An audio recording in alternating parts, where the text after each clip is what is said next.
Hello! Good morning mga kamamsis, ka-farmers. For today's video ay ako ang Inday. Papakita ko sa inyo, ang dami kong trabaho. Ako ang Inday for today kasi si Mariel ay masama ang pakiramdam. So nakapamili na ang inyong kamamsi Edit at ito ay mga lilinisin ko, mga leftovers lang at ito magpapainit tayo ng tubig, etc. Diyos mio. At namili na rin ako, ito meron ako ditong repolyo, 40 pesos ang bili ko dito sa repolyo na to. Ayan mga kamamsis. At meron ako na carrots, ayan, 20 pesos yan, ang tumpok. Pero magaganda po yan, mga sariwan-sariwa, mga kamamsis, oh. Marunong si kamamsi Edit nyo, very wise. And eto naman, diba, press na press pa rin ang ating upo, 20 pesos lang yan, dito sa kahabaan ng Blooming Treat. At bumili naman ako ng atay balunan, ayan, atay balon-balunan, at pitso. At bala ko nga kasing mag-sopas. Ito, meron din ako sibuyas, may bawang pa ako dyan. At bumili rin ako ng, alumahan. Bahala na kung anong luto. Bala kong lagyan ng kamyas or ipiprito. Bahala na mga kamamsis, ka-farmers. So, yon. At ang aking episode for today ay Inday, si kamamsi Edit. Yan.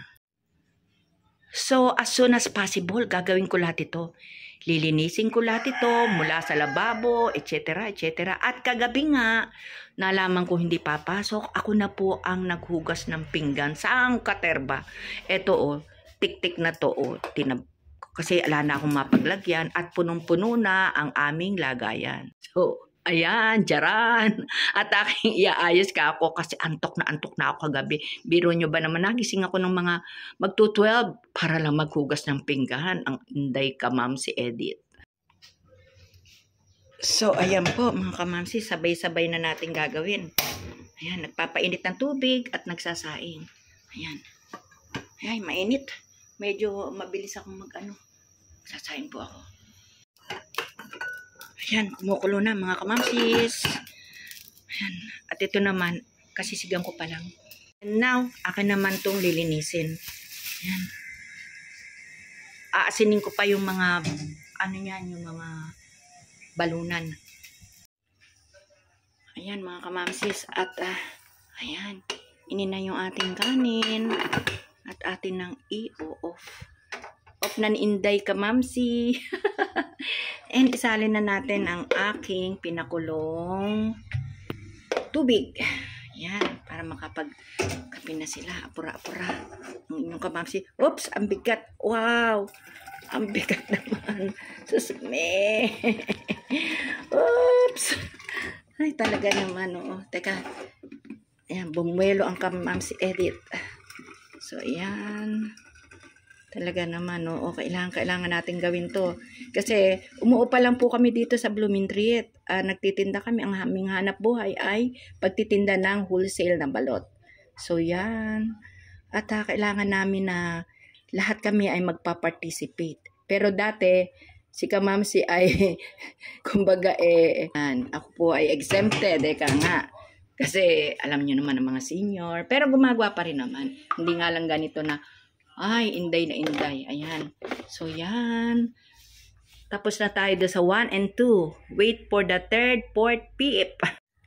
So, yun. Tuloy-tuloy po ang trabaho ni Inday kamamsi Edit para makarami tayo ng trabaho. Ngayon naman ay akin naman itong lilinisin upang mapakuluan na natin dito ang ating panahog sa pansit.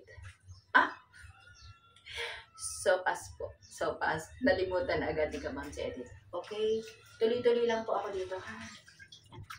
Ano yung nalagay po sa strainer?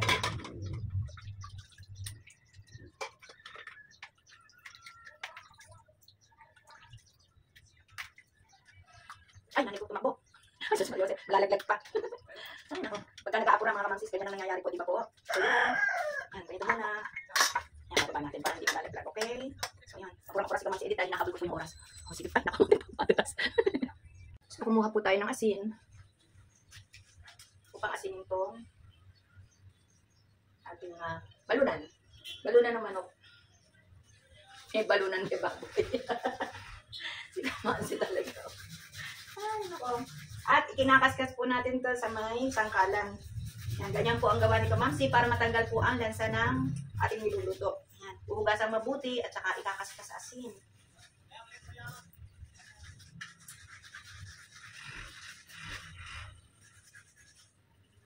Patatanggalin po yung mga nasa ano yan.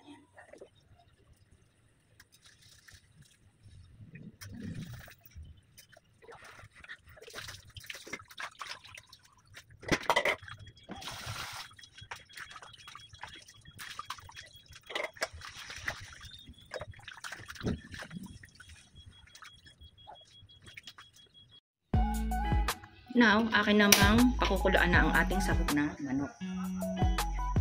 Dinrain ko na po yan. Lalagay na po natin. Sabay-sabay na yan para mabilis kasi medyo late na po si Kamamsis. Hindi ko na po kayo naisama sa palengke sapagkat nag-aapor nga po. Nga pala, hindi naman natin yan lalagyan ng toyo ang ating sopas. Kaya mag-a-add up tayo dito ng konting asin yan upang may lasa na ang ating sahog. Kung mapapansin nyo, medyo marami ang tubig sapagkat yan rin ang magiging sabaw sa ating sopas. So habang pinakukuluan ko ang ating sahog ay magbabalat naman ako at maghihiwa ng ating mga ingredients. Yan. Pasensya na kayo mga Kamamsis. Umuupa lang po kami dito. Second time ko niyatang nabanggit dito sa may kahabaan ng Blooming Street o Cavite Street. At hindi po amin to ang pwesto nito. Kaya limited lang po yung aming pagpapagawa. Nasa Nueva Ecija po ang aming bahay at kapag doon ako nag-video, doon naman ang area na kumbaga mas maayos-ayos mga Kamamsis, ka-farmers. So yan. Tinanggalan ko na rin po ng mga bula-bula yan.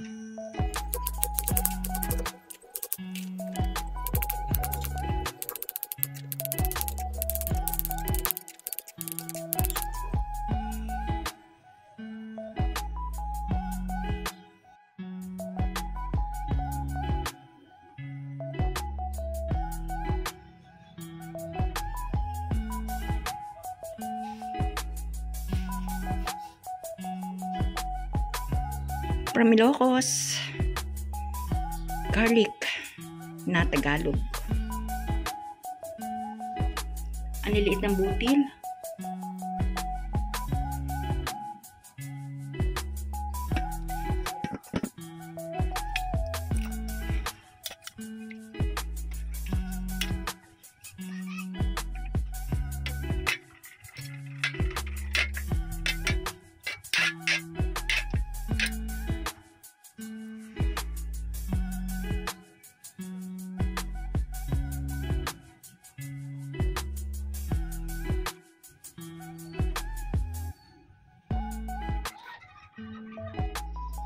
Ayan, well prepared na po ang ating mga ingredients mula sa ating garlic, onions, and then carrots. Meron tayo rito na hotdog. Wala po kasing sausage akong nabili. At ayan ang ating evaporated milk. At meron tayo rito na ground pepper. And then meron tayo na ating noodles, ayun pa. At meron tayo rito na repolyo. At ang ating sahog. Or let's get cooking. Eka nga let's get started. Dito na rin po ako magigisa sa aking pinagpakuluan ng manok. Mainit na ang ating kawali. Lagyan na natin ng mantika. Konti lang. At mamaya lalagyan natin yan ng margarine o margarine. Bawang. Sumama yung carrot.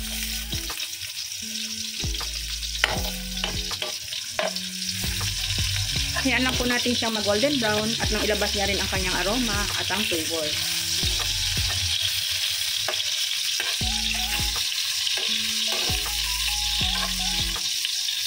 Ayan, pwede na nating i-add up. Pwede na nating i-add up ang ating onions.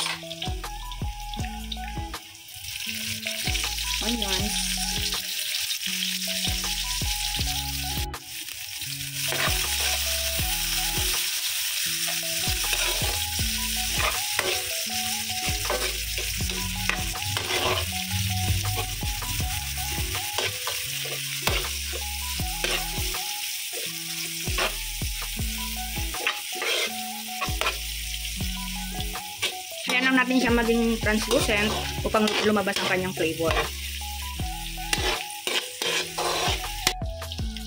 Yung pinakataba ng ating panahog na manok, aking tinusta muna para hindi naman, para maglabas siya ng chicken oil. Yan.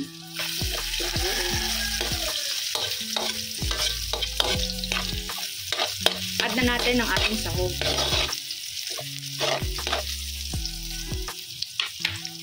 Lalagyan ko muna ng konting fish sauce. Pampalasa.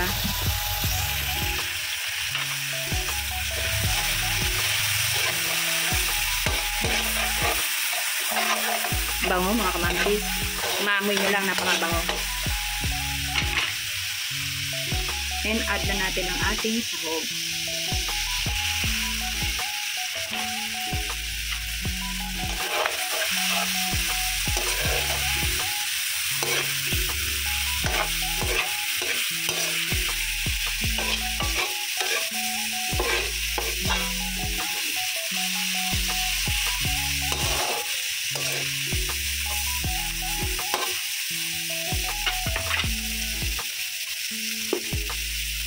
And sprinkle na natin ng konting paminta, pampalasa.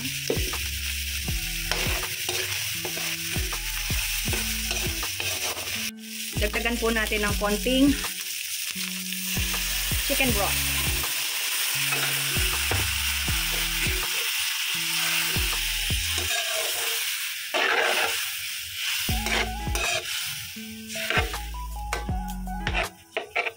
Yan. Add ko na rin ang hotdog. Add ko na lahat ng chicken broth.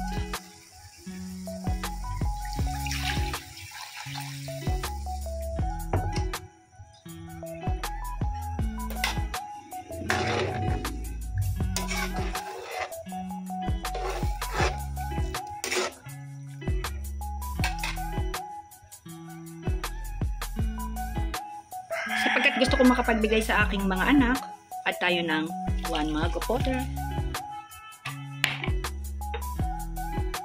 Second,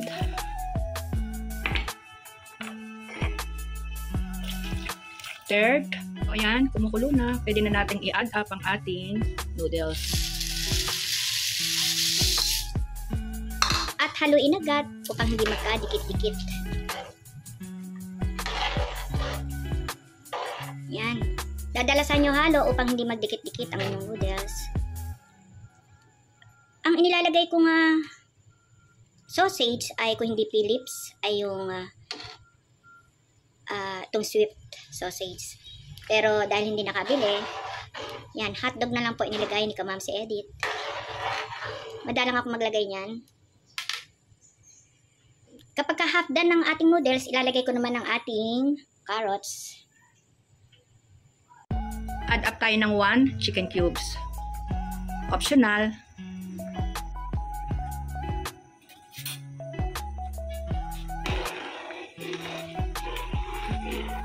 Dadalasan nyo po halo upang hindi manikit ang inyong noodles. Yan, konti na lang, maghahakda na siya. Ilalagay naman natin ang ating carrots. Hinugasan ko at ire-ready ko para sa love and sharing sa aking mga anak. Love and sharing. Ayan, kulo-kulo, kulo-kulo. It's about time para ilagay natin ang ating carrots. Makarrots. Mahilig sa gulay si Kamam si Edith. Yan. And add up tayo ng some ground pepper, pampasarap. Yan. Oops. Okay na yan.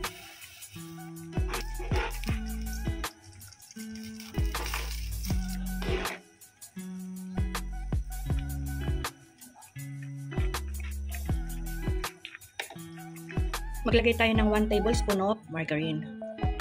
Yan. Gawin nyo po yan sa sopas nyo. Pampasarap.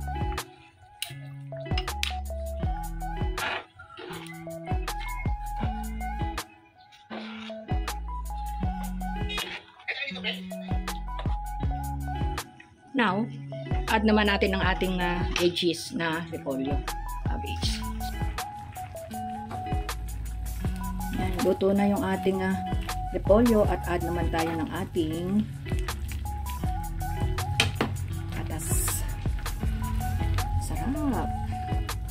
Eka nga, look at that. Diba po? Mapapawaw kayo sa sarap. Sarap nito lalo na kung may putong puti. Yan. Ang sarap niyan. Naparaming luto ni Kamam si Edith. Kumbaga sa konti na lang at aapaw na. Yan. Sa kagustuhang makapagpamigay sa aking mga anakis, dinamihan ko talaga yan para busog-lusog. Eka nga. Haluin lang po natin maigi yan. Eka nga, para well combine ng ating mga ingredients, ang ating pampalasa. Yan. Yan. Isang kawa na sopas para sa pamilya. Love and, eka nga, sharing and love para sa pamilya. Eka nga, share the love para sa family. Napakasarap po niyan. Look at that. Oh, napakasarap po niyan. Oh, humigop kayo ng sabaw na pagkainit niyan. Habang mayroon kayong putong puti. Habang may putong puti na hinihiwa-hiwa, kinakain-kain kasabay ng pagsupo ng sopas na masarap. Yan.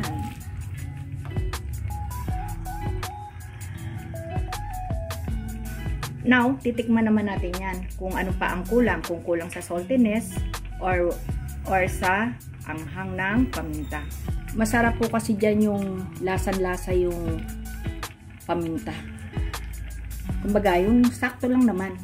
Pero yung hindi kulang ang lasa sa paminta. Masarap po yun. Para sa akin, kanya-kanya po tayo ng panlasa. Depende na po sa inyo mga kamamsis, ka-farmers. Oop. Ipan ko. Medyo mainit. Sarap. So, pwedeng-pwede na po natin yung ilagay dito sa ating kaldero upang maipamigay. Okay, napakasarap. Mga lasa niyan ay saktong-sakto lang. Ang alat, ang anghang, ang lahat, everything. Eka nga ay napakasarap. So, ayan po yung sabaw niya, no? Tignan nyo po yan, no? Napakasarap po ng sabaw na yan. Oh. Ayan. At mamaya may katerno pa yan na putong puti. Yan, bibilihan ko kala Tita Bing. Hello, Tita Bing. Shout out, Tita Bing Mendoza. Ang sikat na sikat pagdating sa kakanin. Bing Mendoza. Shout out. Yan, isasalin ko naman po dito sa kaldero. So, yan. From malaking kawali to kaldero. Yan. To my loving family. Ito para kala Rowena. Yan, kay Rowena at kay Ed. And pamaya-maya yung kay Melanie and kids. Kay Paul, kay Pau, kay Adrian, kay Sinsin, at kay Josh. Ang aking baby Josh na 9 months old. So, yun. At lalagyan naman natin ng sabaw.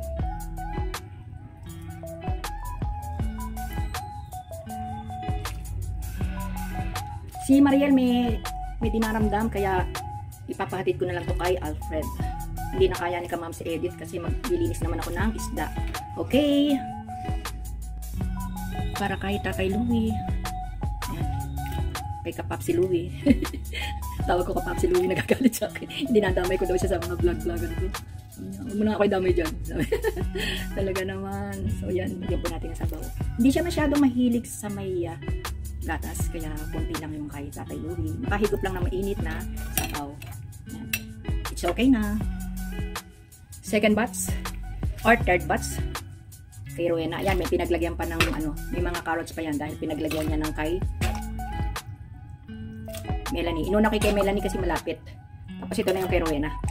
Sabi ko kanina kay Rowena, since pupunta pa ako sa kabilang tindahan doon sa may bigasan, kaya inuna ko na kay Melanie naman sa labi.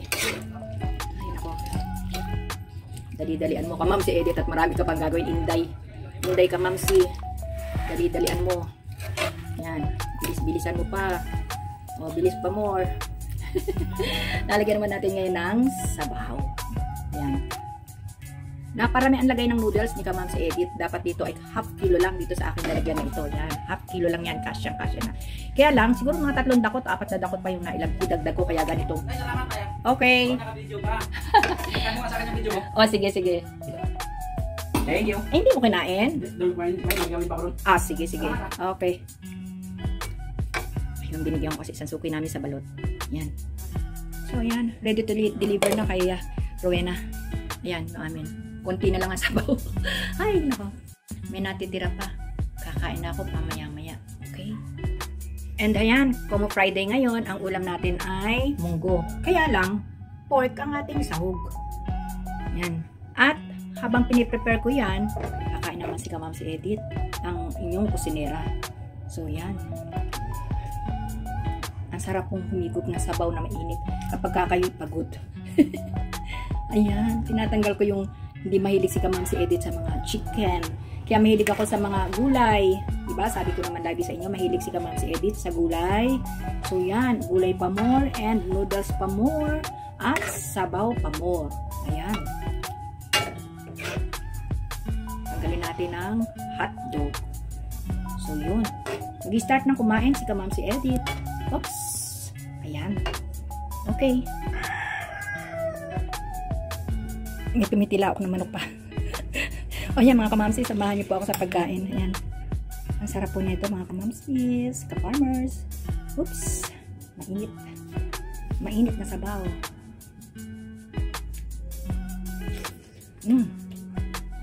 Sarap.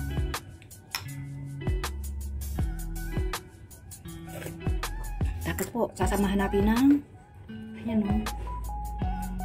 Putong puti. Sarap.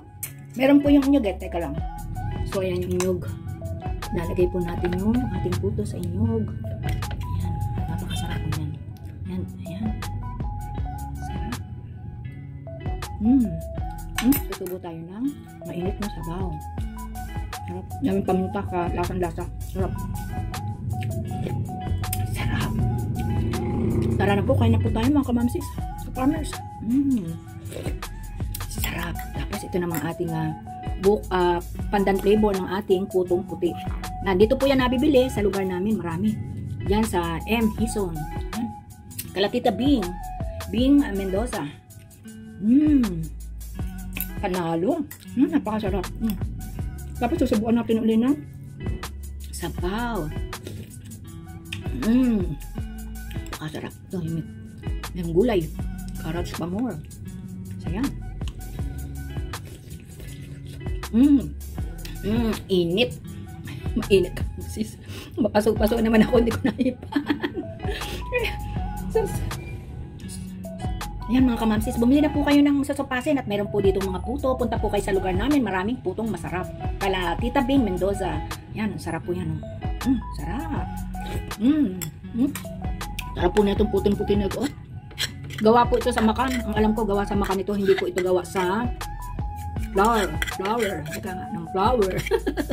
Ayan. Tingnan niyo po ang sarap. Ayan. Okay. Tutuloy-tuloy ko lang po ang pagkain ko, mga kamamsis, ka-farmers. Pasensya na kayo kung palagay ko, nagugutom na kayo doon sa pagkain ko. And next, ko nga, whole day in day, si Kamam si Edith. Puno pa ng puto yung aking bibig. Sisigang naman natin itong ating munggo. Yan ang luluto ni Kamam si Edith para sa pananghalian. And lagyan natin siya ng takip. And lalagyan natin siya ng takip.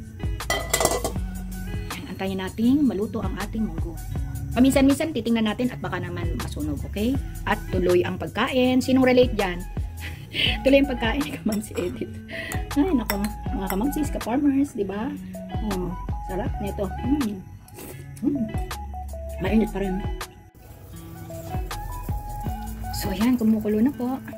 At dadagdagan ko ng sabaw pamaya kasi hindi pa ho yan luto.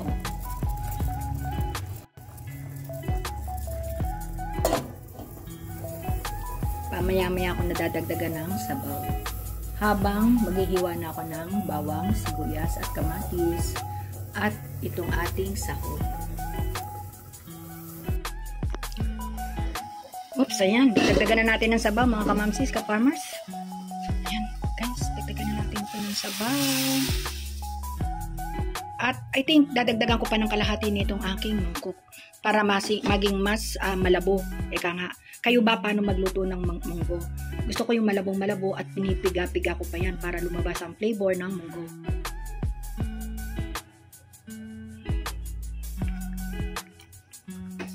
Ito na yung ating munggong nilaga at piniga-piga ko na yan habang umunti na ang kanyang sabaw. So yun, ready na yan for saute. Mas masarap pong pinipiga yan para lumabas ang kanyang natural flavor ng munggo. Yan, tip ko yan sa inyo, guys. Ilalaga na po natin ang ating sahog ng baboy. Yan. Ating tatakpan upang agad siya lumambot. So yan, kumukulo na ang ating panahog sa munggo. Tatanggalin natin yung kanyang broth at ating tutustahin o gagawing golden brown ang ating panahog. Walang ampalaya kaya dahon na lang ng malunggay. So yan, piprituin na po natin ang ating panahog. Lalagyan natin ng konting oil. Konti lang sapagkat magsasariling mantika na po yung ating panahog. Oops, may itinira po tayo. Hindi po magkakasinlaki yan sapagkat mamaya ay aking tutustahin itong mga ito. Gagawin natin siyang parang lechong kawali. Pan-toppings natin dito sa ating munggo.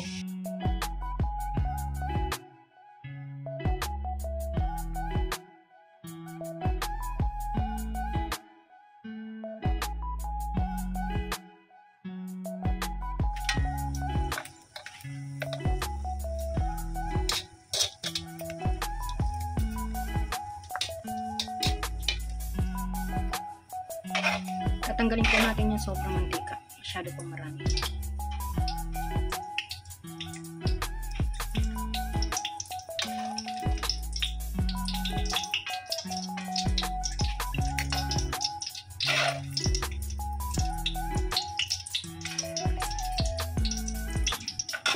Okay.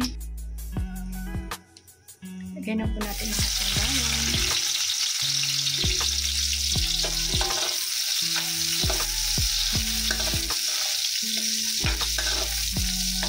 Again, kaya natin siya maging golden brown.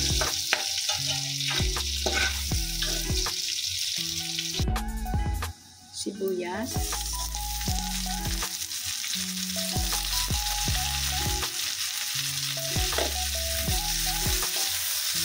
Two medium size of onions. So, translucent na po siya.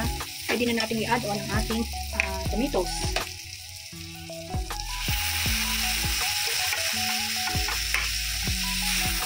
Mix na po natin ang ating sauce.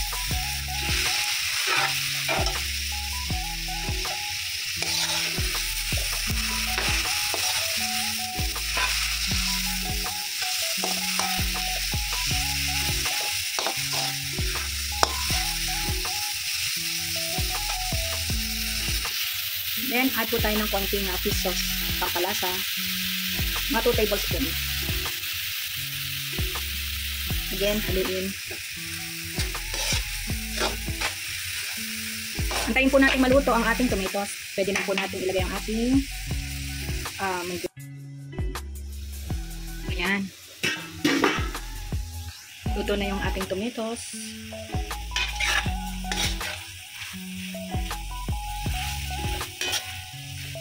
Pinipisa-pisa ko po yan para lumabas din yung kanyang flavor. Ayan. And pwede na natin ilagay ang ating nilagang munggo. Medyo mainit. So, ayan.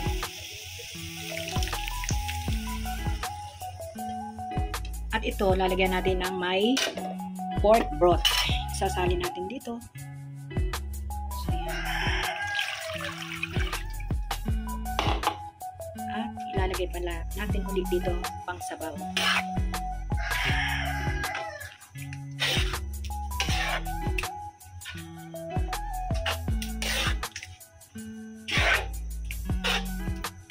bango mga kamamsis. Ang sarap kaya. Ang sarap ng amoy.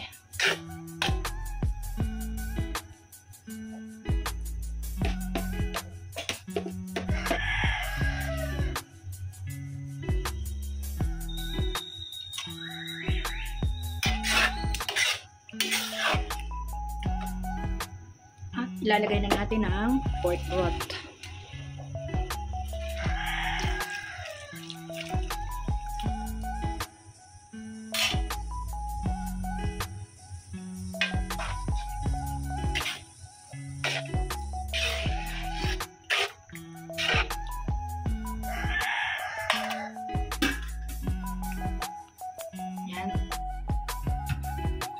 So, yun. Kulo na siya ng kulo. At ating haluin.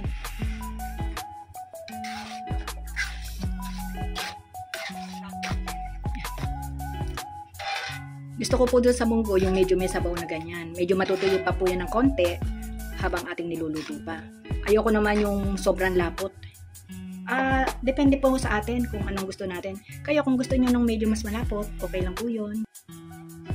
Titikman po natin kung tamang-tama lang po ang saltiness ng ating niluto. Yan. Oops. Mainit.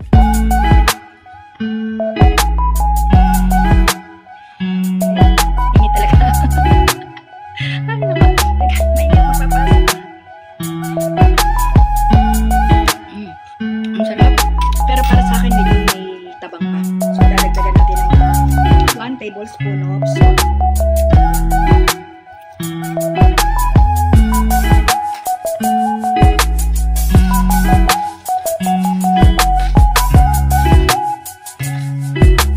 Maya-maya, ilalagay na natin ang ating dahon ng malunggay.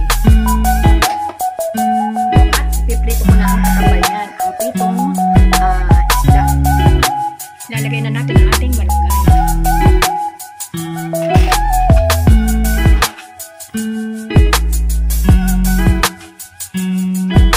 Hintayin na natin maluto yun at atin ang hahamuin. So yun, tapos na naman ang isang luto. Si Kamamsi Edith, pritong isda naman. A few moments later. Oh my God! Wow!